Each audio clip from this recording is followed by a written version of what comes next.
semuanya, selamat datang kembali di Coding Academy bersama saya Muhammad Ilman. Di video kali ini saya akan sedikit melakukan overview terhadap aplikasi submission yang saya kirimkan ke Decoding. Dan di sini saya masih menggunakan device handphone. Awalnya saya akan pindah ke device laptop. Karena ada satu dan lain hal, saya kembali berpindah terlebih dahulu menggunakan device handphone ya teman-teman. Oke, jadi di sini kita sudah berada di halaman website IDCamp 2021. Nah, apa itu IDCamp? IDCamp adalah sebuah program beasiswa dari Indosat Ooredoo untuk mencetak developer ataupun programmer muda Indonesia yang siap bekerja di dunia digital. Nah, IDCamp ataupun Indosat Ooredoo ini bekerja sama dengan Decoding Academy, atau websitenya bisa teman-teman akses di decoding.com ya teman-teman. Nah, jadi di sini ada beberapa materi pelatihan.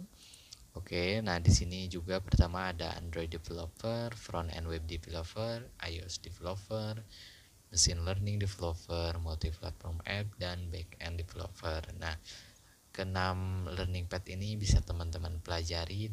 Nah, di sini saya juga mengikuti alur belajar front end web developer. Oke, jadi di sini masa kelas basic. Oke.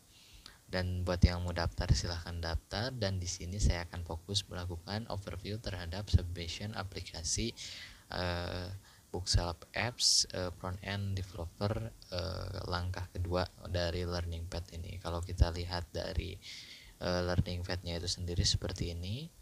Jadi yang pertama ada kelas ini, lalu membuat ini yang akan kita review submission-nya. Terus lagi juga saya lagi nunggu token dari belajar fundamental dan developer expert-nya ya teman-teman. Nah, oke, jadi untuk membuat front end untuk pemula di sini saya sudah lulus ya, dan saya akan coba overview nanti submission-nya. Nah, di sini juga ada beberapa syarat yang harus saya penuhi dalam mensubmit submission saya ke para reviewer ya teman-teman. Nah, di sini kriteria pertamanya yaitu mampu menambahkan data buku dengan objek data seperti ini, ada ID, title, author, years, dan is complete.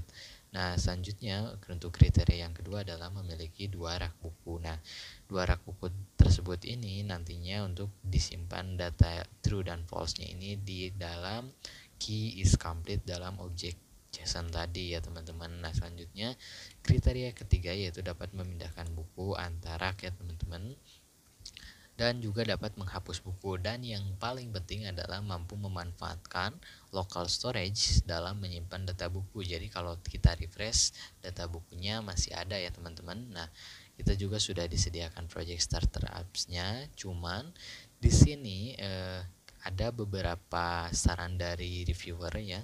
Sebagai berikut, bisa tambahkan fitur filter, walaupun saya tidak tambahkan ya. Tapi alhamdulillah saya dapat bintang 5 dari submission yang saya kirim.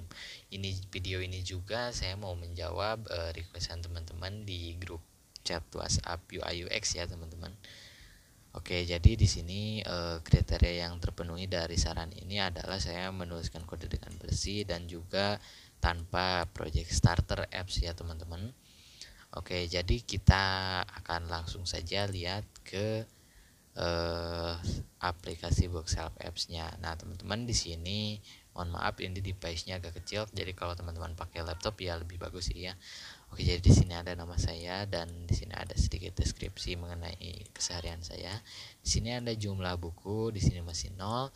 Di sini ada beberapa icon untuk nanti memudahkan user, dan ini user interface-nya juga ini saya rancang sendiri ya teman-teman. Dan teman-teman juga ada yang tertarik untuk dibuatkan video overview-nya ya. Nah, di sini kita akan coba menambahkan satu buku ya teman-teman. Misalkan di sini submission web, misalkan autornya saya, lalu untuk tanggalnya seperti itu, lalu saya akan coba simpan. Nah, maka akan tampil hasil seperti ini ya teman-teman, sudah masuk. Dan kalau kita lihat konsolnya pun data berhasil disimpan ya teman-teman. Oke. Nah, ini di sini saya menggunakan Garuda Console ya. Dan kalau di Android seperti itu. Nah, oke, kita akan coba lihat resource. Nah, di sini ya teman-teman bisa dilihat di local storage. Nah, kalau teman-teman pakai desktop, itu teman-teman bisa klik kanan lalu inspect elemen. Habis di inspect elemen, teman-teman pindah ke application, terus masuk ke local storage, pilih local storage-nya URL ininya, URL ininya. Nah, di sini kalau di Android lebih mudah. Nah, di sini sudah ada books apps-nya ya, teman-teman. Sorry. Nah, di sini ada ID, ada book title, oke, ada book author, ada years dan is complete. Nah, kalau saya pindahkan ini sudah dibaca misalkan ya.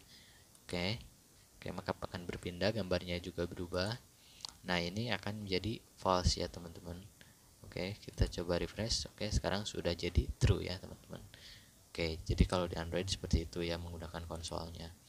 Nah, jadi jumlah bukunya pun sudah bertambah. Nah, mungkin itu saja yang dapat saya sampaikan di video kali ini. Mudah-mudahan teman-teman suka, dan juga kita nanti akan lanjutkan belajar JavaScript-nya ya, teman-teman.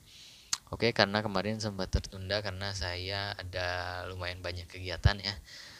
Oke, jadi saya Muhammad Dilman, Coding Academy, Programming is Fun. Sampai jumpa di video selanjutnya.